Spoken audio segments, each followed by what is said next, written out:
Hi there, welcome to Grain TV. I'm Kevin McNew. It's Thursday, November 3rd, another mixed day in the markets. Let's take a look at Grain Edge's trading platform and see where we closed.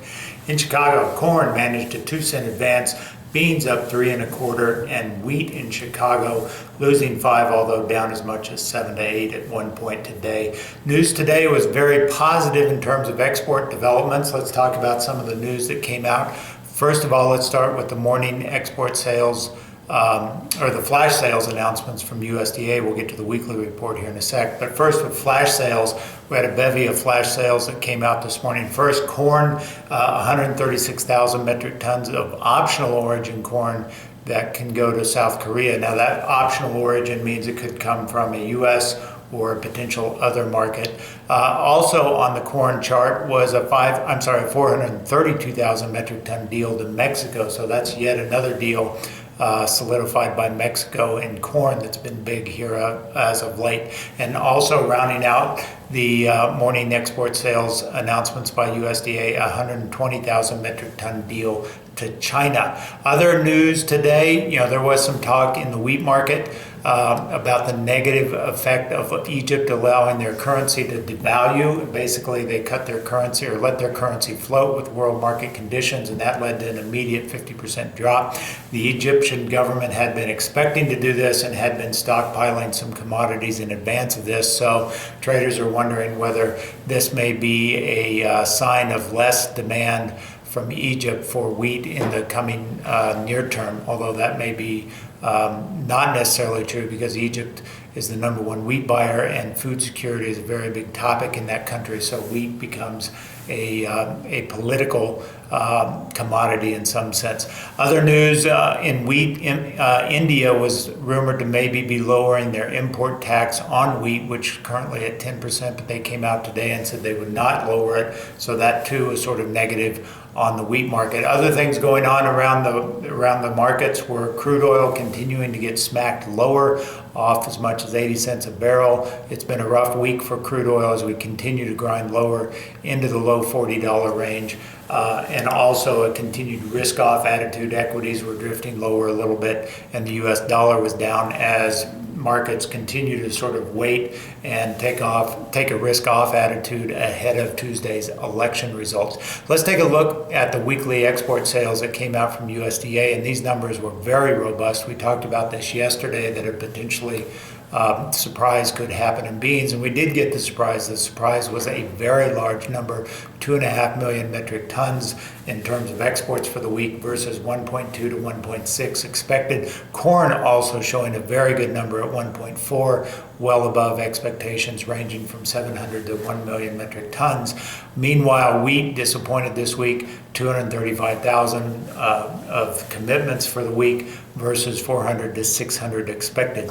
As we look at annual commitments so far year to date, we continue to see corn in particular doing very good relative to last year, up 88% versus last year at this time. USDA only factoring in a 17% bump over last year. And soybeans, again, another stellar week, fourth week out of 5 in a row where we've had better than 2 million metric ton commitments. So even with USDA's strong export number, we're up 30% over last year. They are looking for a 5% bump in their USDA's annual forecast. Keep in mind those annual forecasts from USDA's WASDE group will be revised on Wednesday, and we'll be talking about those next week.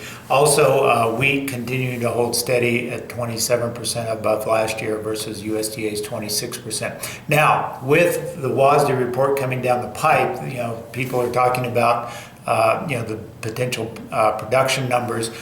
So Informa came out today with revised crop production numbers. These were not terribly different than, in the case of corn, not terribly different than what USDA has. Informa is pegging the corn crop at 174 bushel yield versus USDA at 173.4. Like FC Stone, Informa has raised their soybean forecast to 52.4 versus USDA's 51.4. So overall, it looks like everyone's sort of leaning heavy on the soybean side, where soybean yields have been reportedly much better than last year. So people are really starting to ratchet up the soybean forecast. So that's sort of what we're looking for in Wednesday's forecast. We'll get some official pre-analyst or pre-report expectations next week. But in the meantime, people are sort of leaning more towards a much higher soybean number and corn potentially slightly higher. But when we talk about exports, one thing to keep in mind that USDA tends to underestimate exports in their November report. If we look at their November crop report and their export forecast and look ahead 6 months later when they forecast that number again, what we see is they traditionally tend to underestimate in that November report. This table here shows the last 10 years, and numbers in green on the right, that shows that they underestimate in November. In other words, that's bullish. Numbers in red means they overestimated in November versus 6 months later. And so what you can see is 7 out of 10 years, they underestimate in that November report. On average, their underestimation is about 65 million bushels. So keep in mind that they likely, or at least based on the historical terms, they tend to underestimate, and that means maybe the export numbers will continue to grow as we move through the season. Let's take a look now at the chart action here, and we've had a very sort of range-bound trade, especially in the last two sessions. After sort of dropping below $10 on January beans, we've really sort of bounced around in a fairly narrow range today, dropping down into the 983. So 983 to 995 is sort of where we're range bound here, heading into the weekend with tomorrow's last day of trade before the weekend.